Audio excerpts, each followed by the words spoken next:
Grabatzen ari garen unean gaueko 11:37 minutu igaro diren honetan, Realak eta Sevilla kanoetan jokatu duten eSports Ligako 27. jardunaldiko norgehiagokaren analisia egingo dugu. Realak galdu egin du hutseta bat eta honen bestez ligan dinamika negatiboan jarraitzen du. Gogoratuko dugu, batetik Realak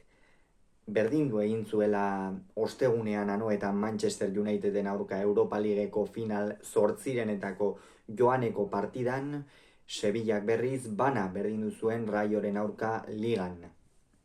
Honen bestez, bi taldeak behintzat aurreko partidak galdu gabe iritsi dira,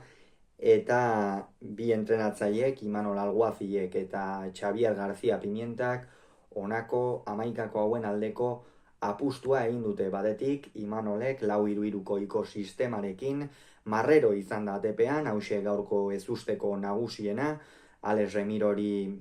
atxedena eman dio entrenatzaile hori otarrak, Jon Mikel Aramuru izan da eskuine galetik, Javi López ezkerre galetik, Zubeldiak eta Agerdek osatu dute atzealdearen erdialdea, Turrientes izan da euskarri moduan, volante laguntzaile Marin eta Olasagasti zituela, eta goian eskuinaldetik Bekerre jokatu du, ezkerraldetik Sergio Gomezek eta goian horri Oskarsonek. Xavier García Pimientak berriz 4-3 bateko ohiko sistemaren aldeko apustua egin du, Nilan izan da atepean, atzealdean lauko lerroan Carmonak jokatu du eskuinaldetik, Pedrosak ezkerraldetik eta Salas eta Bade izan dira atzealdearen erdialdean, Souek eta Agumek osatu dute euskarri bikoitza, Saul erdi puntantzela, eta goian Luke Bakiok jokatu du eskuinaldetik, Eiukek ezkerraldetik eta goian Isaac Romero izan da. Beno, partida orokorrean ez da bat ere ona izan, ez da ikusle neutralarentzat bat ere entretenigarria izan, bi taldeek ez dute ia ezer proposatu. Xavier García Pimienta Las Palmasen ikusten genuenean, baloia atzetik ateratzearen aldeko entrenatzaile bat zen, Sevillara etorri denetik baina beste modu batera jokatzen du taldeak, askoz ere zuzenago, vertikalago ez nuke esango, baina bai joko zuzenagoa egiten duela, ez du hainbeste esango dugu Agumeren eta orain ez zait etorriko. Agumeren eta Souren hainbesteko presentzia baloia ateratzerako garaian ez dute ikusten, Bade desplazamentu horiek eta baloiak gora botatzeko espezialista handia da, baita Kike Salas ere, eta hor Sevillak berme handiko jokalariak ditu gero erasoan, eta horrela saiatu da partida hasieran min egiten. Gogoratu behar baita lehengoan ostegunean hain zuzen ere Realak Manchester Uniteden aurka baloi horietan, ez batez ere luze jokatzen zituzten baloi horietan ikeragarri sufritu zuela talde txuri-urdinak, eta gaurkoan esan daiteke Sevilla horrelako zerbait egiten saiatu dela, baina lehen zatian inolako arrakastari gabe, eta Realean garrantzitsuak izatera dituta zeuden jokalariak, esate baterako Xeraldo Beker erasoan nahiko desagertuta ikusi dugu, oso ongi kontrolatu du Pedrosak, esango nuke Adria Pedrosak demoraldian egin duen norgehiagokarik onenetakoa jokatu duela gaurkoan, oso ongi eutsi dio une oro Xeraldo Bekerri, eta honek ez du une bakar batean ere alboko marra bilatu eta arriskua sortzeko aukerarik izan, eta horren ondorio Zorri Oskarson ere desagertuta ibili da. Egia da lan handia egin duela areaz kanpo ere, baloiak jasotzerako garaian eta abar. Beñat Turrientesen jarrera beste behin ere asko gustatu zait, azken finean ez da erraza Beasaindarrarentzat azken partidetan protagonismo handirik gabe zebilen, aurrekoan ere titular jokatu zuen Uniteden aurka eta konpromezu handiko partida zen hori, gaurkoan berriz ere Imanolek hasieratik ipini du, eta esango nuke lehenengo zatian Realaren distira falta horren barruan Beñat Turriente saiatu dela zerbait desberdina egiten edo, baina errealitatea inongo arrakastari gabe egina izan dela, eta Realari ez dio balio izan. Lehen zatia usnako emaitzarekin amaitu da, bi taldeak oso kamuts erasoan, atzealdean Sevillak ere zuro handi xamarrak zituen defenditzerako garaian, eta Realak horiek ez ditu inondik inora baliatu, eta beraz hor salbatu da talde andaluziarra, eta bigarren zatian zelaira sartu bezain laster, oraindik ere ziuraski anoetako publiko guztia ez zegoen euren eserlekuan eserita, eta Saulek Eiukeri baloi bat sartu dio, Eiuke karea zapaldu, uste dut Igor Zubeldiari izkin egin diola, barnekaldera sartu, jaurti eta bigarren zutoineran Unai Marrerok ez du ezertxo ere egiterik izan, Eiukeren gola izan da beraz, Sevillaren gol bakarra eta partidako gol bakarra, eta Realarentzat baldekada urrotz izan da urten gainera, mundu bat kostatzen ari zaio talde txuri-urdinari partidei buelta ematea, eta benetan hori taldeak kudeatu behar duen zerbait da, gol bat jasotzen duzunean hain azkarrez besoak ez jaistea.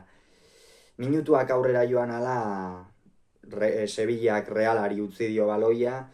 apur bat Andaluziako taldea defenditzera eskaini da, baina egia da Realak utzi egiten ziola jokatzen. Realak ere baloia eman dio, egia esan fisikoki eta jokalarien jarrera gaurkoan ikuste zalantzan jartzeko modukoa izan dela. Azken finean ez zuten lasterka egiten, Sevilla oso erraz ateratzen zen, erasoan ere kamuts, baloiak sartzerako garaian eta oso horizontal jokatzen, vertikaltasun gutxiekin gaurkoan ere Reala. Eta Imanolek hori ikusita aldaketa laukoitza egin du. Jon Mikel Aranburuk, Beñat Urrientesek eta Jonander Olasagastik eta Xeraldo Bekerrek utzi dute zelaia. Jon Mikel Aranbururen norgehiagoka ona izan dela esan daiteke, erasoan beste behin ere behar bada bere presentzia apur bat faltan bota da. Egia da, golean erru apur bat baduela, izan ere Eiukeren gana ez da garaiz iritsi, eta hor erru apur bat bota gartzaio Aranbururi, baina orokorrean baloiak ateratzerako garaian, borrokatzerakoan eta Realaren jokalaririk onenetakoa izan da, eta horixe, Jon Mikel Aranbururen partida. Beñat Urrientes ere esan dut gustatu zaidala normala bigarren zatian aldatzea, batetik jada bere funtzioa behar bada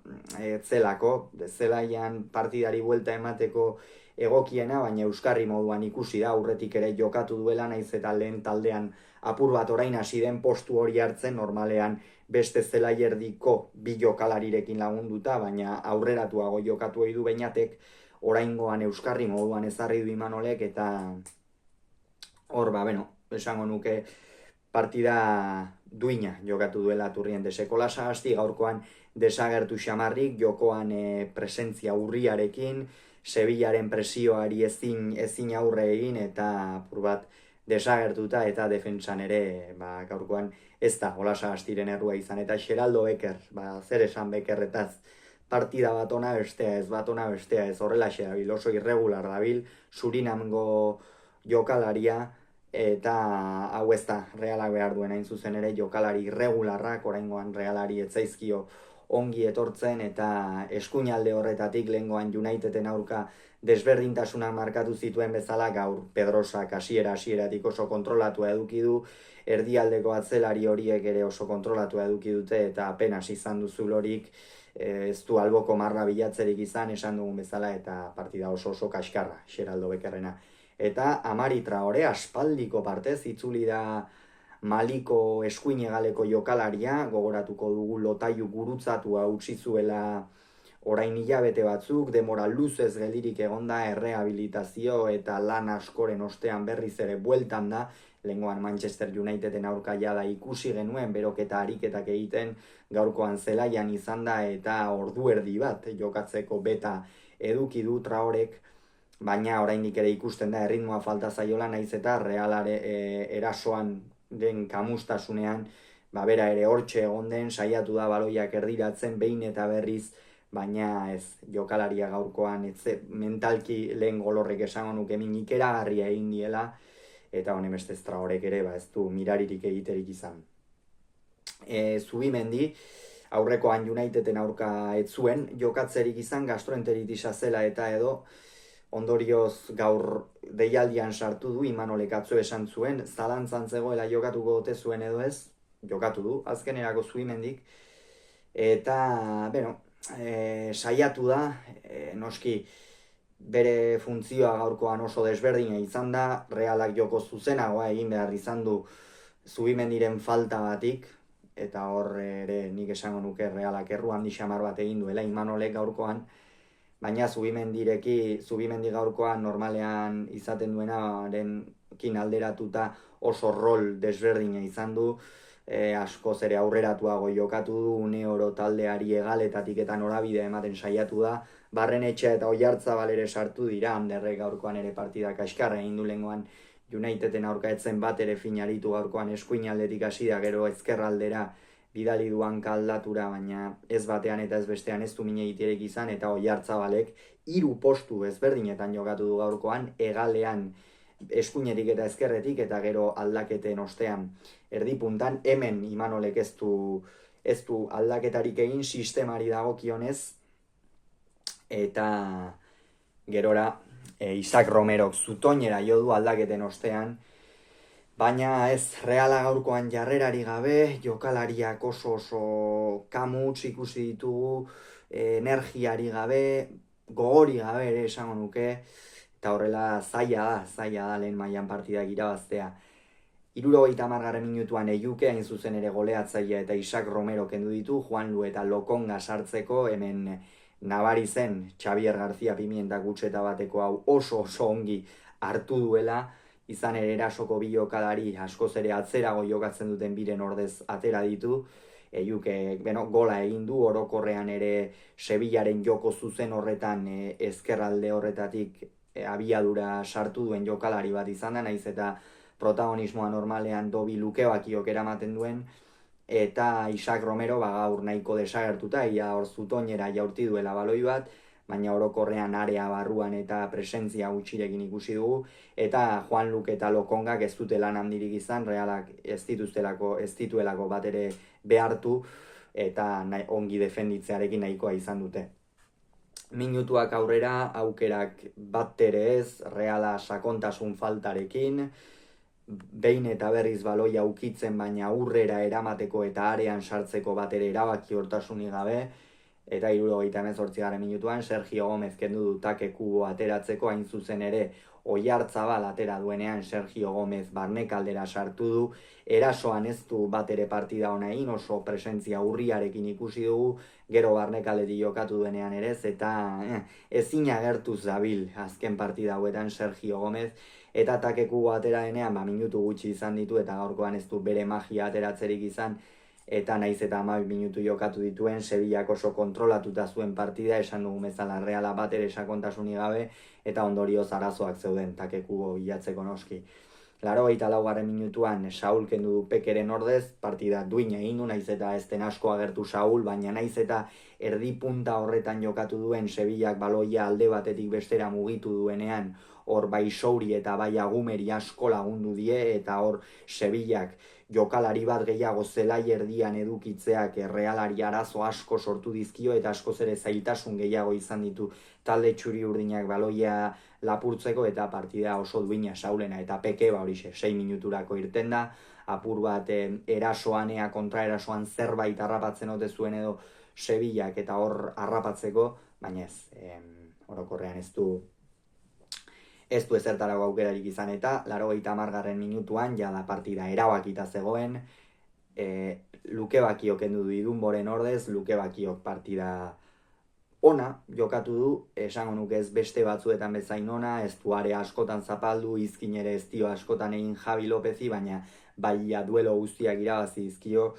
eta Lukebakioren partida ona, eta Idunbo horixe azken minutua jokatzeko irten da. Epailea García Berdura izan da, etzai gustatu bere kudeak, eta ezin zaio inondik inora ere errurik bota Realaren porrotarena, baina bai hor faltatxo asko eta adierazi ditu, gero Nilani ere esango nuke nahikoa baimendu diola, eta orokorrean ez zait kudeak eta egokia iruditu epailearena. Kontua kontu beste porrot bat Realak, eta une honetan sailkapenari dagokionez, batetik Reala 11. postuan da 34 punturekin, gaurko garaipenaren ostean, Sevilla 10. postuan jarri da 36rekin. Hauxe beraz esan beharrekoa, ostegunean urrengo partida Realarena Uniteden aurka, ea zer gertatzen den partida horretan. Hauxe beraz esan beharrekoa, aurrengoan gehiago izango duzue, bitartean ondo izan, agur.